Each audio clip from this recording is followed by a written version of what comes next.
அன்பு நிறைந்த சகோதர சகோதரிகளே, வருகின்ற ஞாயிற்றுக்கிழமை இரக்கத்தின் ஞாயிறை தாய் திருச்சபை கொண்டாடப் போகிறது. இரக்கத்தின் ஞாயிறினுடைய 2வது நவநாளிலே இந்த தூய கல்வாரி திருப்பலியில் கலந்து கொள்ளக்கூடிய நாம் ஒவ்வொருவரும் ஆண்டவருடைய இரக்கத்தை பெற்றுக்கொள்வதற்காக நாம் முயற்சி எடுக்கின்றோம். ஆண்டவரின் இரக்கம்தான் நமக்கு துணை நின்று நலம் அளிக்கிறது என்று சொல்லி விவிலியம் நமக்கு எடுத்து காட்டுகிறது. எனவே அந்த இரக்கத்தை பெற்றுக்கொள்ள நாம் எடுக்கக்கூடிய ஒவ்வொரு முயற்சிகளையும் ஆண்டவர் நிரம்ப ஆசீர்வதிப்பார் என்பதை இந்த பலிபீடத்திலிருந்து உங்கள் ஒவ்வொருவருக்கும் அன்போடு தெரிவித்துக் கொள்கின்றேன். அன்புக்குரியவர்களே, இன்றைய வாசிக்கப்பட்ட பதிலுரை பாடல் திருப்பாடல் 16 நாம் வாசித்தோம். அங்கு தாவீது மன்னன் இவ்வாறு குறிப்பிடுகின்றார்: இறைவா, என்னை காத்தருளும், உம்மிடம் நான் அடைக்கலம் புகுந்துள்ளேன் என்று குறிப்பிடுகின்றான்.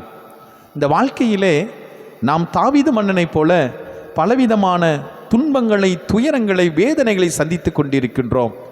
தாவீது மன்னனாக இருந்த போதிலும் அவனுக்கும் கஷ்டங்கள் இருந்தது, துன்பங்கள் இருந்தது. அவனும் படைகளை வைத்திருந்தான்.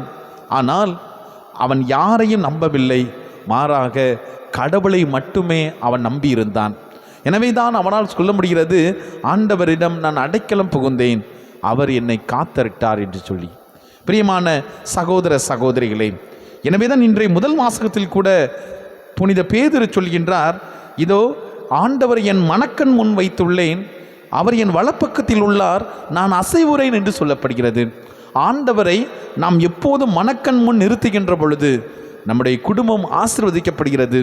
ஆண்டவரை நம் மனக்கண் முன் வைக்கின்ற போது நாம் செய்யக்கூடிய ஒவ்வொரு காரியமும் ஆசீர்வதிக்கப்படுகின்றது. என் அன்புக்குரியவர்களே, அந்த ஆண்டவர் தான் நமது உரிமை சொத்து, அந்த ஆண்டவர் தான் நமது கிண்ணம். அதை நாம் உணர்ந்து எப்பொழுதுமே அந்த ஆண்டவருக்குரிய மக்களாக நாம் மாற வேண்டும். எனவே தான் நம்முடைய மனச்சான்று நம்மை எச்சரிக்கின்ற போதெல்லாம் நாம் தவறு செய்யாமல் ஆண்டவருக்குரிய வாழ்வை வாழ வேண்டும். திருப்பாடல் சொல்கிறது, வாழ்வின் வழியை நான் அறிய செய்தேன், நான் தவறி செல்லாதவாறு ஆண்டவரே உமது அருட்கரம் என்னை முழுவதுமாக இறுக்கி பிடித்துள்ளது, உமது முன்னிலையில் எனக்கு நிறைவான மகிழ்ச்சி உண்டு, உமது வலப்பக்கத்தில் எனக்கு எப்போதும் பேரின்பம் உண்டு என்று சொல்லப்படுகிறது. ஆண்டவரை தேட வேண்டும். கலைமான் நீரோடையை தேடுவது போல நாம் ஒவ்வொருவரும் ஆண்டவரை தேடுபவர்களாக இருக்க வேண்டும். என் அன்புக்குரியவர்களே, இன்றைய நாளிலே கல்லறையில் இயேசுவை காண வந்த பெண்கள் இயேசுவை தேடினார்கள். அதே போல அப்போஸ்தலர்கள் ஆண்டவரை தேடினார்கள். தேடுகின்ற பொழுது நாம் ஆண்டவரை கண்டுகொள்வோம்.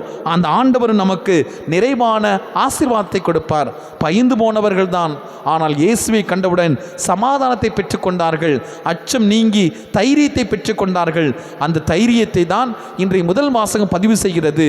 ஒரு பெண்ணிற்காக பயந்து பொய் சொன்ன பேதுரு தான் இன்றைய நாளிலே தூய ஆவியை பெற்றவுடன் அவர் இயேசுவினுடைய வாழ்க்கையை எடுத்து கூறுகின்றார். இயேசு சாவை வென்று உயிர் திறந்து விட்டார், அல்லேலூயா என்று சொல்லி எல்லா மக்களும் முன்பாக தைரியமாக கூறுவதை பார்க்கின்றோம். என் அன்புக்குரிய சகோதர சகோதரிகளே, அந்த ஆண்டவரை நமது மனக்கண் முன் வைப்போம். அந்த ஆண்டவர் நமது வலது பக்கத்தில் உள்ளார். நாம் ஒருபோதும் அசைவுறவே மாட்டோம். ஆமேன்.